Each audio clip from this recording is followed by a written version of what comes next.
పొద్దు తిరగని పువ్వులు. రచన శ్రీరుద్ర గారు. చదువుతున్నది దేవి. 2వ ఎపిసోడ్. చిన్న రిక్వెస్ట్ అండి, ఓపెన్ చేయగానే ఒక లైక్ ఇచ్చేయండి. మరి ఇంకా కథలోకి వెళ్దామా? ఇక మదనపల్లి నుండి వచ్చిన పిల్లలు వాళ్ళ నాన్నలని అప్ప అప్ప అని పిలుస్తుంటే మాకేదో వింతగా ఉండేది. వాళ్ళని పట్టుకొని నేను కూడా ఏడప్ప మీ అప్ప, ఎందప్ప మీ గొప్ప అంటూ ఆట పట్టించాను. ఇంతలో ఎమిరా పొట్టిగుంక, మీ నాయనకి చెప్పేమా ఏమి, లేక 2 తగిలిద్దునా అని ఒక పెద్ద కుర్రాడు కిట్టప్ప బెదిరించేసరికి నాకు భయం పుట్టి వెంటనే మెల్లగా అక్కడి నుంచి జారుకున్నాను. తన పెళ్లి సమయానికి కేశవ్కి 20 ఏళ్ళు. ఇంకా బీకాం చదువుతున్నాడు. కానీ తనను ఒక ఇంటివాణ్ణి చేయడం జరిగిపోయింది. ఇది జరిగిన కొన్నేళ్లకే అక్కకు కూడా 15-16 ఏళ్ల వయసున్నప్పుడు తనకి పెళ్లి చేస్తానని తాతగారితో చెప్పడానికి నాన్న బెల్లంపల్లి వచ్చారు. ఆ పెళ్లి కొడుకు ఎవరో కాదు, మా పెద్దమ్మ రామేశ్వరి గారి రాఘవరావే. రామేశ్వరి అత్త వాళ్ళు చాలా డబ్బున్న వాళ్ళని, రామనాథం మావయ్యకి గుంటూరులో పొగాకు వ్యాపారం ఉందని, వాళ్ళకి 2 కార్లు కూడా ఉన్నాయని అప్పట్లో గొప్పగా చెప్పుకునేవారు. ఇదే కాకుండా రామనాథం మావయ్య షిరిడి సాయిబాబా భక్తులని, బాబా పేరు చెప్తే చాలు ఎంతో డబ్బు విరాళాల రూపంలో ఎడాపెడా దానం చేసేవారని విన్నాం. తాతగారికి కూడా తిరిగి తన మేనకోడలు రామేశ్వరి కొడుక్కే సుగుణక్క సంబంధం కలపడం బాగా నచ్చింది. అయితే అక్క తను చదువుకుంటానని ఎంత ప్రాధేయపడ్డా 9వ తరగతి చదువుతుండగానే బడి మాన్పించేసి పెళ్లి చేయడానికి సిద్ధపడ్డారు. ఒక విషయం నాకు అక్కే అర్థం కాలేదు. ఇన్నాళ్లుగా మమ్మల్ని పట్టించుకొని మా గుంటూరు మేనత్తకి మా మీద ఇంత దయ హఠాత్తుగా ఎలాగొచ్చిందోనని. నాన్న హైదరాబాద్ వెళ్ళిపోగానే ఇంట్లో వాళ్ళ మాటల వల్ల తెలిసింది రామేశ్వర అత్త వాళ్ళ స్థితిగతులు ఇప్పుడు ఊహించలేనంతగా మారిపోయాయని, అందుకే వాళ్ళు సుగుణక్కని సంబంధం కలుపుకోవడానికి ఇష్టపడుతున్నారని. కొన్నాళ్ల క్రితం రామనాథం మావయ్య జపాన్కు అతి పెద్ద పొగాకు సరుకును రవాణా చేస్తున్న ఓడ మునిగిపోవడం వల్ల ఆయనకు కోలుకోలేనంత తీవ్ర నష్టం కలిగిందని తెలిసింది. అప్పట్లో ఇటువంటి అనుకోని విపత్కర ఘటనలకు బీమా సదుపాయమే ఉండేది కాదు. ఉన్న మన దేశంలో చాలామందికి ఇది తెలిసేదే కాదు. రామనాథం మామయ్య భారీ సొమ్మును తర్వాత అక్కరకు వస్తుందనుకుని భూములు కొనుగోలు చేసి పెట్టమని చుట్టాలని స్నేహితులని గుడ్డిగా నమ్మి వాళ్ళకిచ్చారట. వాళ్ళేమో అలా కొన్న భూములను వాళ్ళ భార్యల పేరు మీద రిజిస్టర్ చేయించుకున్నారట. ఆయనకి ఇప్పుడు ఎంతో అవసరమైనప్పుడు తెలిసింది. పాపం ఈ విపత్కర పరిస్థితిలో వారు చేసిన నమ్మక ద్రోహానికి ఆయన పూర్తిగా కృంగిపోయారు. తిరిగి పెట్టుబడి పెట్టడానికి వ్యాపారులు సహకరించకపోగా ఇంతకు ముందున్న పెట్టుబడుల కోసం చేసిన అప్పులన్నీ వెంటనే తీర్చమని ఒత్తిళ్లు పెరిగాయి. రామనాథం మావయ్య ఇటువంటి సమయంలో తన మంచితనం పరవే ముఖ్యమనుకొని ఉంటున్న పెద్ద ఇల్లు, దానితో పాటు ఇంట్లో నగలన్నీ అమ్మి అందరికీ అప్పులు తీర్చేశాక ఇంకిప్పుడు ఏమీ లేకుండా పెద్ద సంతానంతో మాత్రమే మిగిలారు. ఆయనకు కుటుంబ పోషణ భారమయ్యే పరిస్థితిలో అందరికంటే పెద్దవాడైన రాఘవ బాబా స్కూల్ ఫైనల్తోనే తన చదువు ఆపేసి ఉద్యోగ వేటలో ఉన్నాడు. అందుకే రాఘవ బావనే సికింద్రాబాద్కి రప్పించి రైల్వేలో ఉద్యోగం ఇప్పించారు నాన్న. మధ్యతరగతి చరిత్ర ఉన్న పునరావృతమవుతోంది. తన మేనమామ ఎలాగైతే తనకి ఉద్యోగం ఇప్పించి పిల్లనిచ్చి పెళ్లి చేశాడో అలాగే నాన్న కూడా రాఘవ బావకి ఉద్యోగం ఇచ్చి పెళ్లి చేశాడు. తలుచుకుంటే ఎంతో విచిత్రంగా ఉంది. వీళ్ళందరూ మంచివాళ్లే, కానీ సమస్యల నుంచి తప్పించుకోవడానికి వీళ్ళు ఏదో ఒక తక్షణ పరిష్కారం అమలు పరిస్తే గాని దాని జీవితకాల పర్యవసానం వీళ్ళ పిల్లలు తప్పక అనుభవిస్తారు అన్నమాట. పెళ్ళప్పుడే చూశాను నాజుగ్గా సన్నగా ఉన్న రాఘవ బావని. అప్పటి నుంచి తనని నేను బావ అని చనువుగా పిలవడం మొదలైంది. విజయబాబు స్వాగతం. మలి మజిలీ సికింద్రాబాద్. అక్క పెళ్ళైన కొన్నాళ్లకి తాతగారి పదవీ విరమణ కాలం సమీపించి ఆయన ఇక స్వంతిల్లు కట్టుకో తలచి సికింద్రాబాద్లోని సీతాఫలమంటికి దగ్గరలోనే అప్పటి నిజాం నవాబుల సంబంధీకుల నుంచి ఒక పెద్ద స్థలం కొన్నారు. ఇక వెంటనే తన కొత్త ఇంటి నిర్మాణ పనులు కూడా మొదలుపెట్టించారు. కొత్త స్థలంలోనే ఒక సున్నపు బట్టి ఏర్పాటుతో పాటు ఎడ్ల సాయంతో సున్నం తయారీ చేయించి బెల్లంపల్లి అడవుల నుంచి మంచి కలప కొని త్వరలోనే 2 అంతస్తుల భవనం ఒకటి కట్టించేశారు. కొత్త ఇల్లు పూర్తయ్యే సమయానికి తాతగారి పదవీ కాలం కూడా ముగిసి అందరూ నూతన గృహప్రవేశం చేశారు. ఈ శుభకార్యం జరిగిన తర్వాత తాతగారు చిట్టికి కూడా రైల్వేలో స్టోర్స్ శాఖలో ఉద్యోగం వేయించి త్వరలోనే చిట్టికి సుమతి అత్తారింటి వైపు చుట్టాలనిచ్చి వివాహం కూడా జరిపించేశారు. అల్లు పెరగని తాతగారు ఇప్పుడు తన పిల్లలందరికీ ఇల్లు కట్టించాలన్న పెద్ద పనికి పూనుకున్నారు. అమ్మకి, రమపిన్నికి, చిట్టికి ఇంకా సుమతికి తానే దగ్గరుండి వేరు ఇళ్ళు కట్టించి పంపకం చేసేశారు. ఇవన్నీ పూర్తవగానే మిగిలిన కొంత జాగా అప్పటికి అలాగే ఉంచారు. తాతగారు జాగ్రత్తగా పొదుపు చేసిన తన సంపాదనని తన పిల్లలందరికీ ఎంతో చక్కగా ఉపయోగించారు. అమ్మకి తాతగారు కట్టించిన కొత్త ఇంటికి నేను కూడా మారాను. ఇక్కడ పెద్ద చెల్లెలు సుభద్ర, పెద్ద తమ్ముడు కృష్ణతో పాటు నా సావాసం మొదలైంది. నన్ను సికింద్రాబాద్లో మెహబూబ్ కాలేజీ వాళ్ళు నడిపే స్కూల్లో చేర్పించారు. కొత్త ఇంటి దగ్గర వాతావరణం నాకు నచ్చింది. చాలామంది పిల్లలతో ఆడుకుని హాయిగా ఉండేవాడిని. కాకపోతే ఇంటి నుంచి స్కూల్కి 3 మైళ్ళ దూరం నడవాలి. ఇన్నాళ్ళు బెల్లంపల్లిలో తాతగారు నా స్కూల్ అవసరాలకని అడగకుండానే ఏర్పాటు చేశారు. కానీ ఇప్పుడు ఏది కావాలన్నా నాన్నని అడగాలంటే నాకు జంకుగా ఇబ్బందిగా ఉండేది. స్కూల్కి వెళ్లే దారిలో చాలా సినిమా హాళ్ళు ఉండేవి. బెల్లంపల్లిలో అవి ఏమీ తెలియని నాకు ఇదొక చక్కటి కొత్త ప్రపంచంలాగా కనిపించింది. సికింద్రాబాద్ వీధుల్లో కనబడే పెద్ద సినిమా పోస్టర్లను చూడడం నాకెంతో ఆసక్తిగా ఉండేది. ఇక్కడ నవంబర్ నెల వచ్చేసరికి పతంగులు ఎగరవేయడం మొదలయ్యేది. మెల్లగా తెలియకుండానే నాకు చాలా స్వేచ్ఛ మొదలైంది. అమ్మ నన్ను పెద్దగా పట్టించుకునేదే కాదు. ఏదో భోజన సమయానికి పిలవడం అంతే. నాన్న కూడా నన్ను పట్టించుకోవడానికి సమయం ఉండేదే కాదు.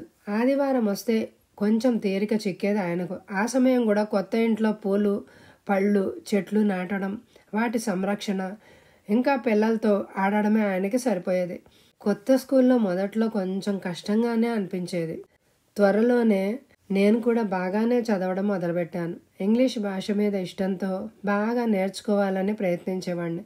10వ తరగతిలో నాకు మార్కులు బాగానే వచ్చాయి. ఉత్తమ వాళ్ళ అబ్బాయి వినోద్ కూడా నాతో పాటు పియూసీలో సైన్స్ గ్రూప్ తీసుకున్నాడు. ఇద్దరం బాగానే చదువుకునేవాళ్ళం. వినోద్ క్రికెట్ ఆట అంటే బాగా ఇష్టపడేవాడు. క్లాసులు అవ్వగానే సాయంత్రం మైదానంలో ఆటలాడడానికి వెళ్ళిపోయేవాడు. నాకు మాత్రం ఆకలి కడుపుతో ఏ ఆట ఆడడానికి కూడా అంత శక్తి కూడా ఉండేది కాదు. దీనితో మెల్లిగా కాళ్ళు ఈడ్చుకుంటూ ఇంటిదారి పట్టేవాడిని. మెల్లిగా ఇంట్లో వాతావరణం ఇంకా ఆర్థిక ఇబ్బందుల వల్ల నాకు చిరాకు మొదలైంది. నాకు మాత్రం ఏదో త్వరగా సాధించేసి జీవితాన్ని హాయిగా జీవించాలనేది ఉండేది. నా పియూసీ చదువు ముగియబోతుండగా నాన్న వాళ్ళు నేను ఇక త్వరగా ఉద్యోగం చేసుకుని ఇంట్లో సహాయంగా ఉండాలని కోరుకున్నట్లు నాకు అర్థమైంది. నాన్న కూడా ఆర్థిక పరిస్థితి కష్టంగా మారడంతో ఆయన ఆలోచన విధానం కూడా అలాగే ఉండేది. బాగా చదివి మెడికల్ కాలేజీలో సీట్ సంపాదించి డాక్టర్ని అవ్వాలి అన్న నా కోరిక తీరబోదని నాకు బలంగా సంకేతాలు వస్తున్నాయి. మెడిసిన్ చదవడానికి ఆర్థిక పరిస్థితి సహకరించకపోతే కనీసం డిగ్రీ కాలేజీలో చేరి పై చదువులు చదివి లెక్చరర్నైనా అవ్వాలని ఉందని కూడా నాన్నతో చెప్పలేకపోయాను. దీంతో పియూసీ చివరి పరీక్షల సమయానికి నా ఉత్సాహం పూర్తిగా సన్నగిల్లిపోయింది. కాలేజీ పక్కనే సినిమా హాళ్ళు ఉండడంతో నా మనోవేదన మరల్చుకోవడానికి సినిమాలు చూడడం నాకు ఒక వ్యాపకంగా మారింది. ఇటు చూస్తే నాన్న తన జాస బిజ్జి ఆట మీద పేకలో 3 ముక్కల ఆటకి మార్చాడు. ఈ పేకాట బాగా ఆడి డబ్బులు త్వరగా సంపాదించాలని ఆశపడ్డ నాన్న దానికి పూర్తిగా వశమైపోయాడు. దీంతో పాటు త్రాగడం కూడా తోడై ఎంతో తెలివితేటలున్న నాన్న కూడా దారి తప్పి అప్పుల పాలయ్యాడు. అప్పుల వాళ్ళు వస్తే మామూలుగా రారు. నాకు బాగా గుర్తుంది. అప్పుడప్పుడు పొద్దున్నే ఒక కాబులీవాడు పెద్ద మోటార్ సైకిల్ మీద వచ్చి రావ్ సాబ్ అని బిగ్గరగా పిలిచేవాడు. తాతగారికి కూడా నాన్న గురించి బాగా దిగులు పట్టుకుంది. తన మేనల్లుడు చేసే అప్పులు ఇంకా మందు కొట్టడం ఆయనకు తెలిసిపోయింది. తాతగారు అమ్మ దగ్గరకు వచ్చి నాన్న గురించి ఎప్పుడు అడిగినా ఆఫీస్ పని వల్ల లేటుగా వచ్చారని, పడుకున్నారని, ఇంకా లేవలేదని చెప్పేది. దీంతో కమలమ్మ కూడా తనని మోసం చేస్తుందని చెప్పి తాతగారు బాధపడేవారు. అమ్మ మాత్రం ఏం చేస్తుంది? తనకు కూడా పొదుపు చేయడం అలవాట్లేదు. ఇంకా నాన్న ఇచ్చే డబ్బుతో జాగ్రత్తగా కుటుంబాన్ని నెట్టుకు రావడం కష్టమే. రమపిన్ని వాళ్ళ ఇంట్లో కూడా ఇదే తంతు. ఉద్యోగం మానేసిన భర్తతో 10 మంది పిల్లలతో ఆవిడ సతమతమవుతూ ఉండేది. వీళ్ళందరికీ తాతగారు వీలైనంత తన పెన్షన్ డబ్బులతో ఏదో ఒక సహాయం చేసేవారు. అదేమిటో ఆ తరం వాళ్ళని ఎవరిని చూసినా గంపెడు సంతానం కని ఒక మనిషి సంపాదనతో నెట్టుకు రావాలనే ప్రయత్నించేవారు.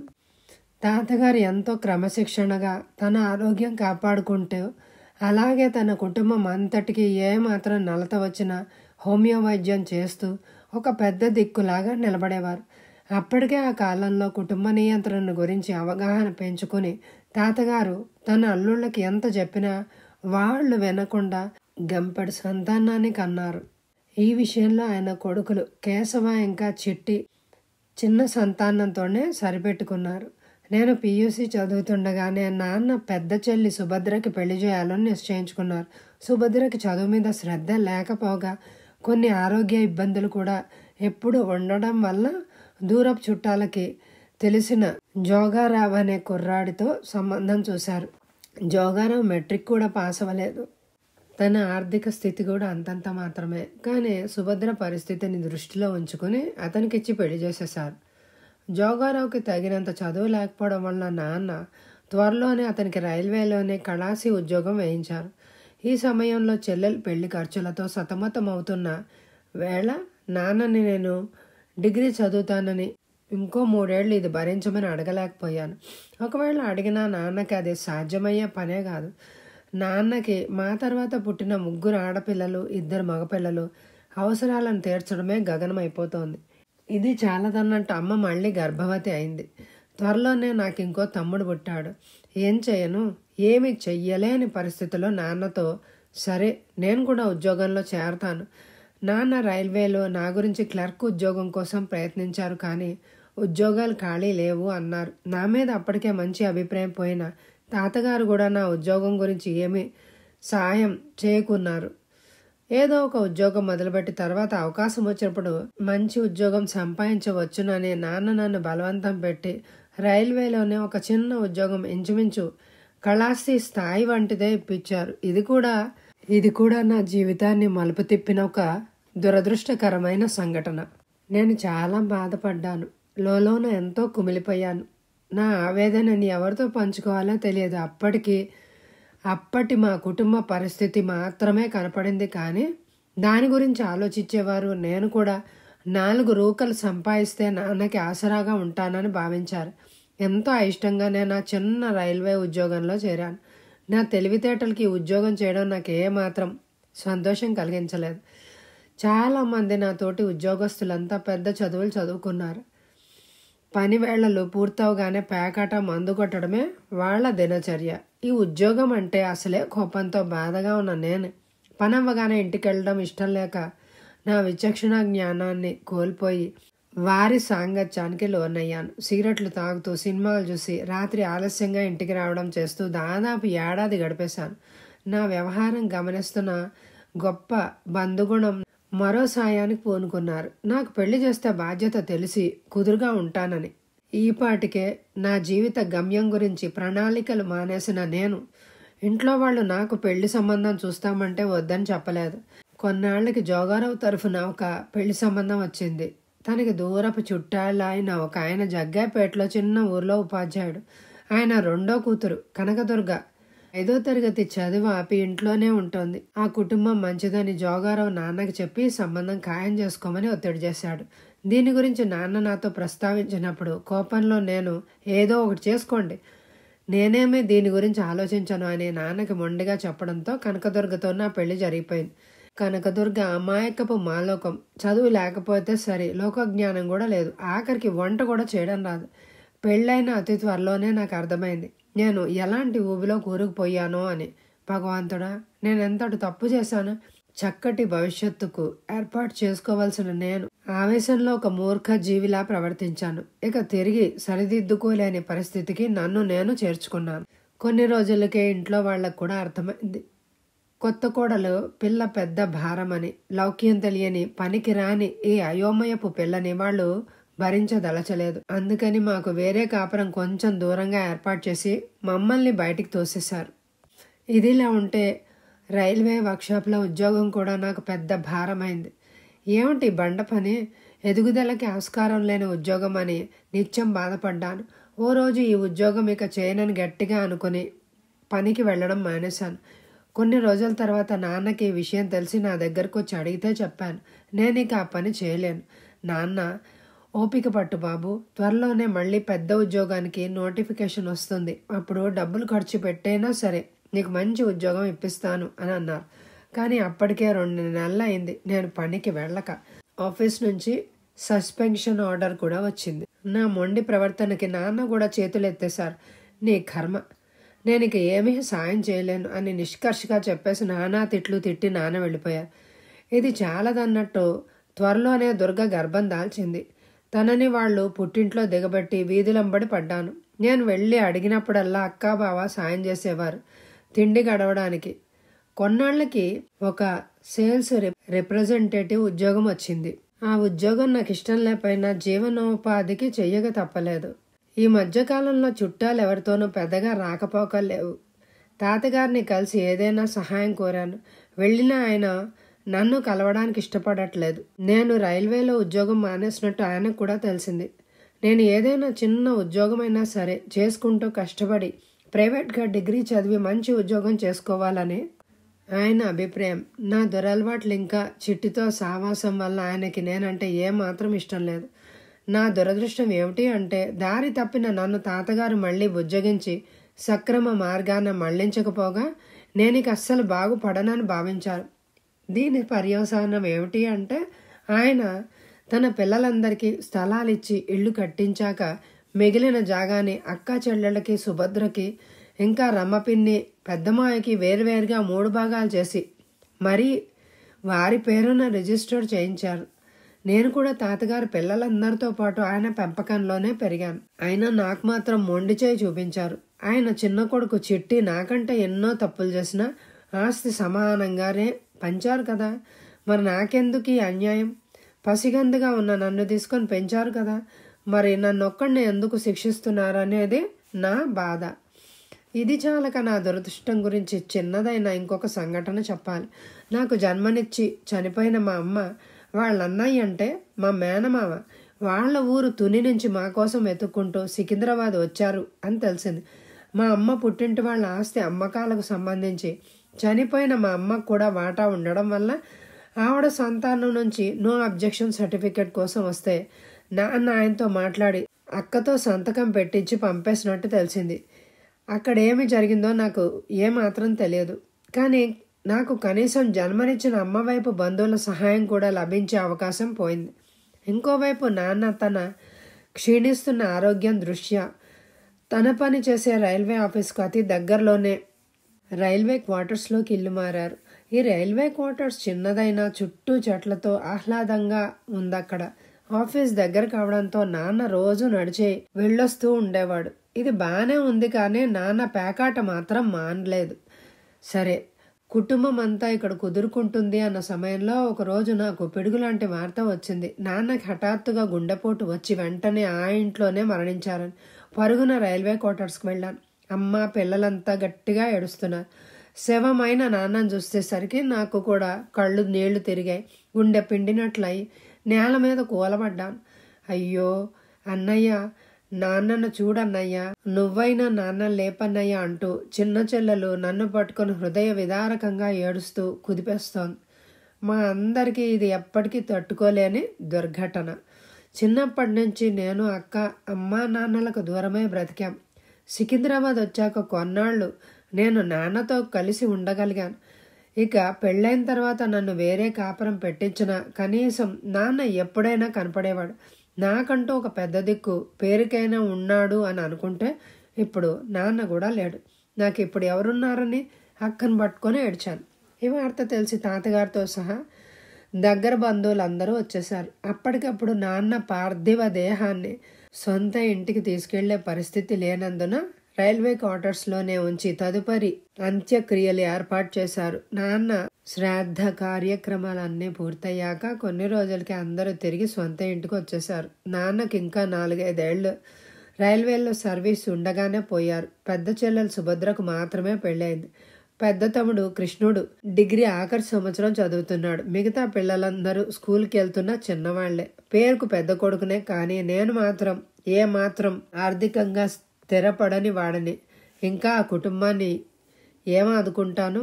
నా దగ్గర ఏమీ లేదు. నా బలహీన పరిస్థితుల వలన కూడా నన్నెవరు ఈ కుటుంబ బాధ్యత తీసుకోమని అడగడానికి సుముఖంగా లేరు.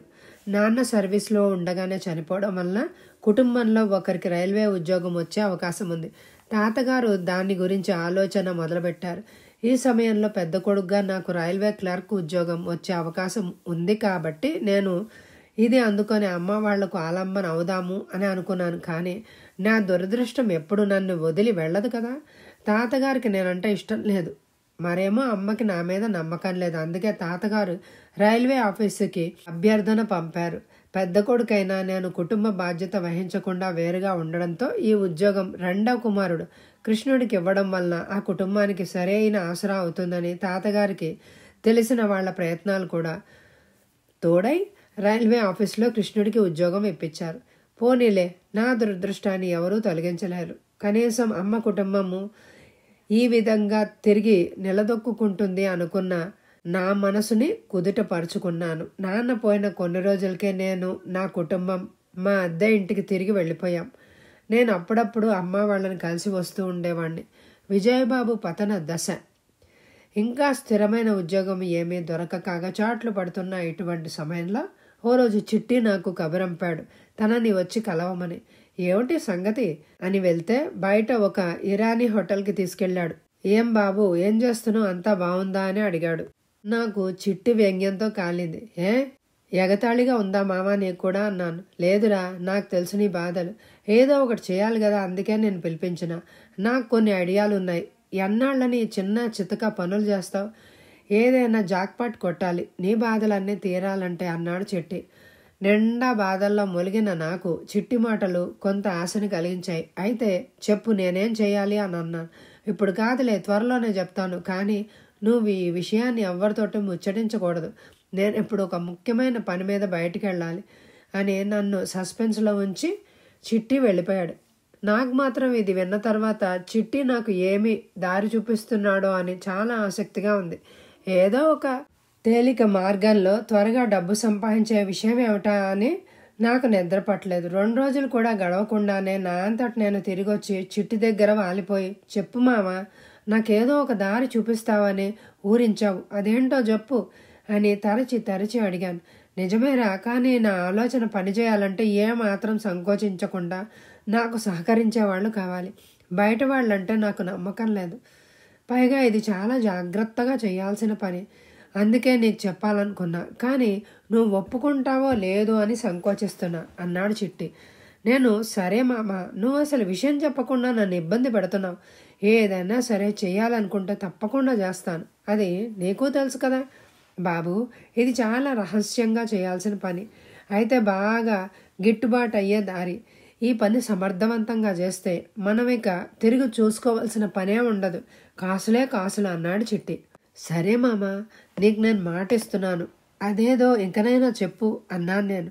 చిట్టి నాకు కొంచెం దగ్గరగా జరిగి, నీకు మైలారుగడ్డ ప్రతాప్ తెలుసు కదా అన్నాను. అవును తెలుసు, అతనే కదా నీ దగ్గరికి అప్పుడప్పుడు ఫియట్ కార్లో వస్తుంటాడు, మెడలో పెద్ద బంగారు గొలుసు, ఇంకా చేతి నిండా ఉంగరాలు పెట్టుకుని అన్నాను. అరే, బాగానే గమనించావే. అవును, మరి తను ఎలా సంపాదించాడో తెలుసా?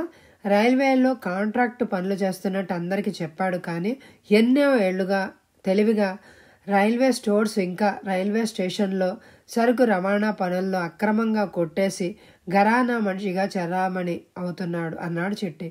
అవునా, మరెప్పుడు పట్టుబడలేదా అని నేను అడిగాను. అదే కదా నేను చెప్పేది, చాలామంది గొప్పవాళ్ళు ఘనకార్యాలు ఇలానే చేస్తారు అన్నాడు చిట్టి. ఏం చేసినా జాగ్రత్తగా ప్రణాళిక ప్రకారం చేయాలి. ఇప్పుడు నేను నీకు చెప్తుంటే మనం కూడా అదే అమలు పరిచి త్వరలోనే మనం పై మెట్లెక్కాలి.